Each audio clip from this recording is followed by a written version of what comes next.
Hello दोस्तों, मैं गुरुकुल में आपका फिर से स्वागत है। और मैं निशान सिलेबस इसलिए फिर से लेकर आया हूँ क्लास 9 का चैप्टर नंबर 8 एक्सरसाइज नंबर 8.1 का सम नंबर 2।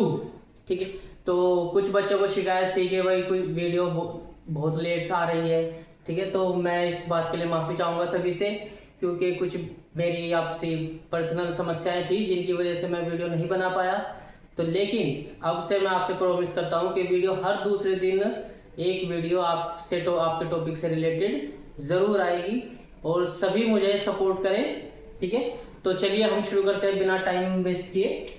सम नंबर 2, यदि एक समांतर चतुर्भुज के विकर्ण बराबर हो तो दर्शाइए कि वह एक आयत है।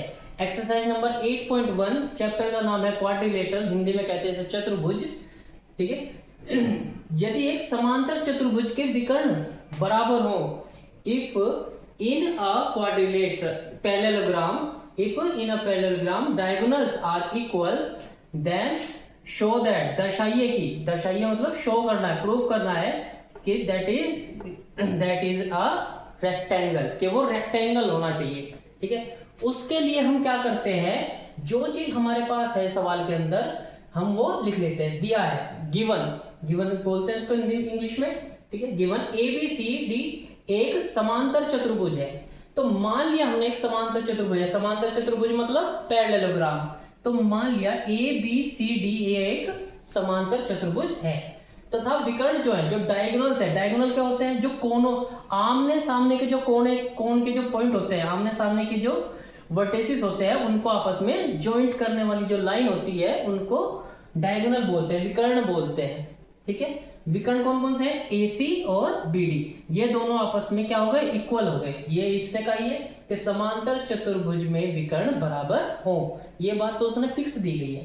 अब हम क्या कर रहे हैं, हमें क्या सिद्ध करना है, यहां पे हम लिख देंगे जो हमें सिद्ध करना है, सिद्ध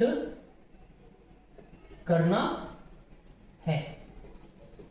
क्या सिद्ध करना है बेटा, कि चतुर्भुज ABCD एक आयत है।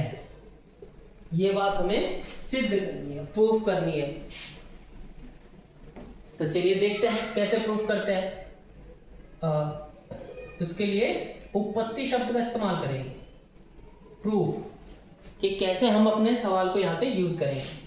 अब या इससे पहले एक लाइन देखते हैं, लाइन ऐड कर देते हैं। अब हम डायरेक्ट तो किसी चीज को रेक्टेंगल नहीं कह सकते ना, कि भाई ये चीज रेक्टेंगल है। उसके कुछ गुण उसके लिए यूजफुल होंगे, जिन्हें हम उन गुणों को देखते हुए ये कहेंगे कि भाई ये रेक्टेंगल है। ठीक है, अब जैसे कोई एक अच्छा बच्चा है, अब अच्छे बच्चे को हम ये थोड़ी कहेंगे कि हाँ भाई ये अच्छा बच्चा है, कुछ देखकर ही तो कहेंगे, उसके गुण देखेंगे कि भाई ये समय से कार्य पूरा करता है, सबकी बात मानता है, अच्छे कपड़े पहनता है, मतलब साफ सुथरे रहता है, व्यवहार अच्छा है।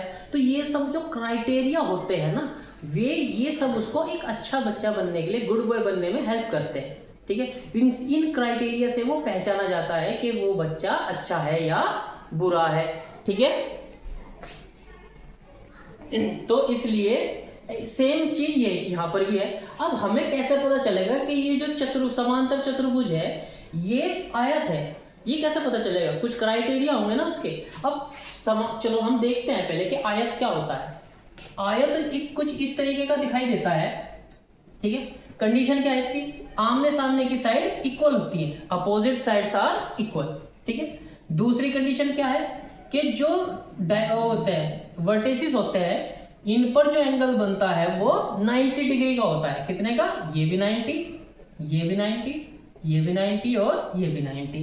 ठीक है, अब कंडीशन क्या बन रही है यहाँ पर, कंडीशन ये है कि बेटा ये एक क्वाड्रिलेटरल है, क्वाड्रिलेटरल में समांतर चतुर्भुज है, पैरेललोग्राम है। अब पैरेललोग्राम ये है तो सही, इसकी कंडीशन क्या है, देखो आमने सामने की साइड तो यहाँ पे भी इक्वल होती है, बिल्कुल होती है, लेकिन आमने सामने की साइड इक्वल तो हो गई, लेकिन एक कंडीशन और भी तो है जो इसे रेक्टेंगल बनाने में हेल्प करती है। क्या, कि भाई ये 90 डिग्री होने चाहिए। क्या यहाँ पर ये बात कहीं भी प्रूफ है क्या कि जो पैरेललोग्राम होता है, समांतर चतुर्भुज होता है, उसके डायगोनल 90 डिग्री के होते हैं? वो सॉरी डायगोनल बोल रहा हूँ, सॉरी ये वर्टिसेस पर जो कोण बनते हैं ये 90 डिग्री के होते हैं। ये तो कहीं बात प्रूफ नहीं है, ठीक है। हो सकते हैं लेकिन प्रूफ तो नहीं है ना कि भाई हम ऐसी आंख बंद करके कह देंगे होंगे, नहीं, पैरेललोग्राम में नहीं होते। लेकिन अगर वो पैरेललोग्राम एक रेक्टेंगल के रूप में है तो होंगे, ठीक है। अब रेक्टेंगुलर हमें सिद्ध करना है तो साइड तो हम ले नहीं सकते क्योंकि साइड तो ऑलरेडी प्रूफ है, ठीक है। तो हमें एक चीज जो प्रूफ करनी है वो ये करनी है, एंगल ए बराबर एंगल बी बराबर एंगल सी बराबर angle D equal to 90 degree, ठीक है। ये जरूरी नहीं है कि हमें चारों ही प्रूफ करने, चार में से कोई भी दो प्रूफ कर दो 90 डिग्री सही हो जाएगा, ठीक है। या एक भी कर दो, उसके अगर हम एक भी प्रूफ कर देते हैं तो ये वाले दो कोण जो होते हैं ये आमने सामने, ये जो एडजेसेंट कोण होते हैं, एडजेसेंट एंगल, वे दोनों उनका सम क्या आ जाता है 180 डिग्री आ जाता है। तो अगर एक 90 है तो दूसरा भी 90 होगा, ठीक है। ये बात हम उसमें प्रूफ कर सकते हैं। तो इसलिए हम फिलहाल के लिए यूज करते हैं उपपत्ति। अब वहां तक पहुंचने के लिए हम किस चीज का सहारा लें, ये बहुत इंपॉर्टेंट बात है। किस चीज का सहारा ले बेटा? हम सहारा लेते हैं इन ट्राइंगल का, एक तो ए बी डी और एक ए सी बी, इन दोनों का ट्राइंगल का सहारा लेते हैं। ट्राइंगल ए डी बी तथा ट्राइंगल ए सी बी में, ठीक है। इन दोनों में देखते हैं, ठीक है। चलिए देखते हैं। वैसे तो हम कोई से भी ट्राइंगल ले ले, कोई इस चतुर्भुज में कोई से भी दो ट्राइंगल ले लो आप, ठीक है। ये वाला ले लो, ये वाला ले लो, या ये वाला ले लो, या ये वाला ले लो, ठीक है। कोई से भी दो ट्राइंगल ले लो, ठीक है। उनको सर्वांग सम सिद्ध कर दो, ठीक है। सर्वांग सम करते हैं। इसके सर्वांग सम के लिए देखो, इन दोनों ट्राइंगल में ये साइड इसके इक्वल है ए डी बराबर बी सी, ठीक है। फिर दूसरी कंडीशन, ये बी डी बराबर ए सी के, बी डी बराबर ए सी, ठीक है। यहां पर तो हम लिख देंगे क्यों है ये इक्वल, क्योंकि ये समांतर चतुर्भुज की सम्मुख भुजा, ठीक है। ये बात हमने यहां पर रिप्रेजेंट कर दी कि भाई हमने इसे इक्वल कह तो दिया, लेकिन क्यों कहा ये भी तो बताना पड़ेगा ना, क्योंकि ये समांतर चतुर्भुज की सम्मुख भुजाएं हैं। अब ये क्यों इक्वल है भाई, बीडी ये हमें दिया गया है क्योंकि विकर्ण, ये दोनों विकर्ण जो है विकर्ण बराबर है। या फिर ये बात हम ऑलरेडी यहां पे ये लिख सकते हैं कि दिया है ये बात, ठीक है। ज्यादा बड़ी बात ना लिखते हुए हम इसमें लिख देंगे कि ये दिया है, ठीक है। फिर तीसरी बात क्या बन रही है, देखो ए बी बराबर है ए बी के, कैसे? देखो इस ट्राइंगल में देखिए, इस ट्राइंगल में और इस ट्राइंगल में ए डी बी तथा ए सी बी। चलो इसे एक अलग से रिप्रेजेंट करके देखते हैं, ए बी, ए डी और ये बी, ठीक है। और दूसरा ट्राइंगल ये है ए सी बी, ठीक है। अब इन दोनों ट्राइंगल में ये दोनों तो आमने सामने की साइड हो गई, ये दोनों हो गए इसके विकर्ण हो गए, ठीक है। और ये जो साइड है ये तो इस वाले ट्राइंगल में भी सेम है और इस वाले ट्राइंगल में भी। अरे भाई ए बी तो ए बी ही रहा, ए बी में तो कोई बदलाव नहीं आया, ठीक है। तो इसलिए इसको हम बोलते हैं उभयनिष्ठ। जितना ये ए बी इस ट्राइंगल के लिए था उतना ही ये इस ट्राइंगल के लिए भी है, ठीक है। ये बात ध्यान रखना। अब जब ये यहां पर कौन सी कंडीशन लगी, देखो ये भी साइड है, ये भी साइड है और ये भी साइड है, इसलिए कौन सी कंडीशन लग गई भाई, एस एस एस सर्वांग समता कसौटी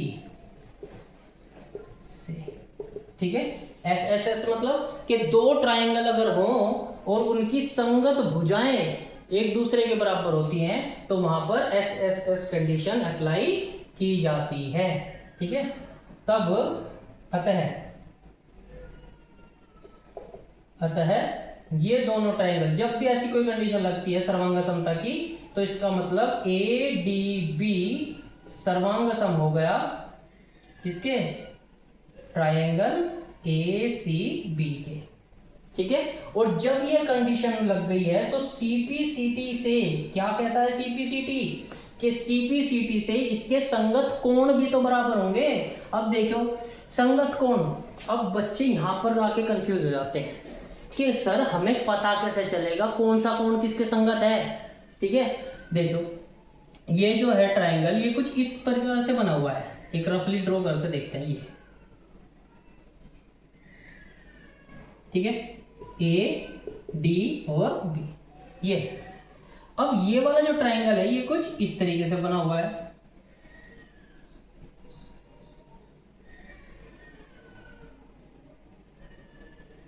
साइज थोड़ा छोटा मोटा हो सकता है, तो साइज भी सेम ही रखते हैं।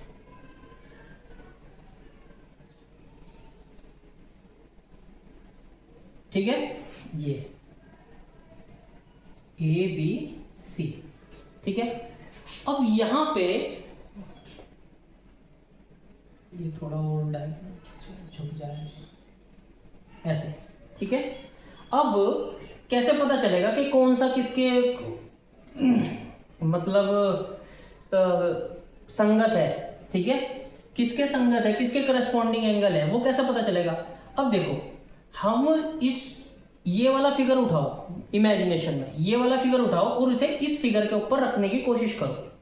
जो पॉइंट, जो ये वर्टिसेस हैं जिसके ऊपर फिक्स हो जाएंगे वही इसका करस्पॉन्डिंग पॉइंट कहलाएगा।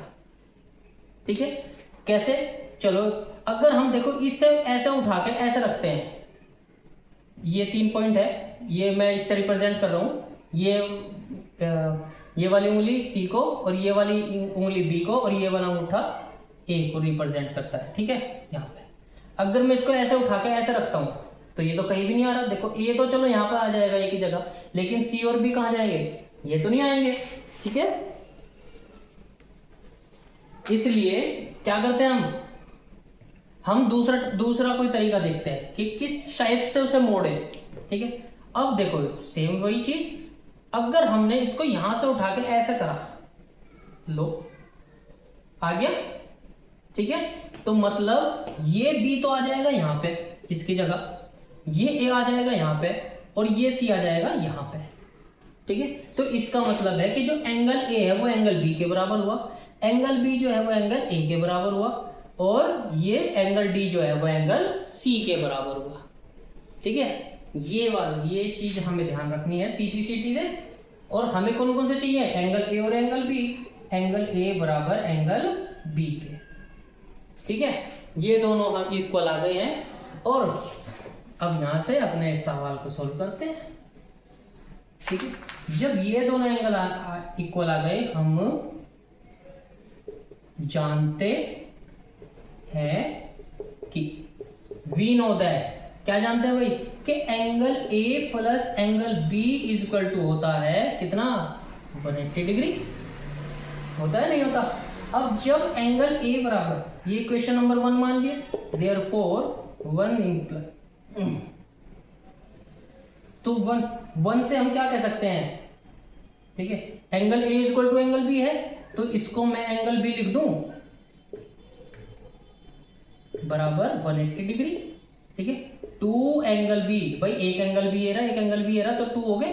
ठीक है, ये 2 से 180 कट गया, कितने टाइम, 90 टाइम, तो angle B is equal to आ गया 90 डिग्री।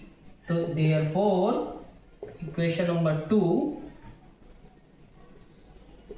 समीकरण 2 से क्या हो जाएगा, angle A plus 90 degree is equal to 180 degree, तो angle A is equal to आ जाएगा 180 डिग्री माइनस 90 डिग्री, तो angle A is equal to आ गया 90 डिग्री। ठीक है, अतः यह सिद्ध है कि चतुर्भुज ABCD एक क्या होगा बेटा, एक आयत है। ठीक है, ये चतुर्भुज ABCD जो है वो एक आयत के रूप में रिप्रेजेंट हो गया है। ठीक है, दोनों एंगल हमने प्रूव कर दिया 90 डिग्री के। ठीक है, और जब ये 90 डिग्री है तो ये भी 90 डिग्री होगा, क्योंकि सम्मुख कोण बराबर होते हैं। ठीक है, पैरेललोग्राम के। और ये 90 डिग्री है तो ये भी 90 डिग्री होगा, क्योंकि यहाँ भी सम्मुख कोण हो गए। तो ये बात हमें बहुत ही अच्छे से याद कर लेनी है कि कहाँ से हमें कोई चीज लेकर चलनी है, कहाँ से हम एक दूसरे की तुलना करेंगे। ठीक है, ये बात आपको कब आएगी, जब आप बार बार बार बार इस चीज को रिपीट करेंगे। ठीक है, बच्चा तभी चलना सीखता है जब वो बार बार उठने की कोशिश करता है। अगर एक बार गिर गया और वो उठने की कोशिश ही नहीं कर रहा तो वो कभी चलना नहीं सीख पाएगा फिर। ठीक है, तो हमें भी बार बार कोशिश करनी है, तब जाके ये हमको बहुत अच्छे से रिमाइंड हो पाएंगे। ठीक है, बहुत बढ़िया। आज के लिए इतना ही।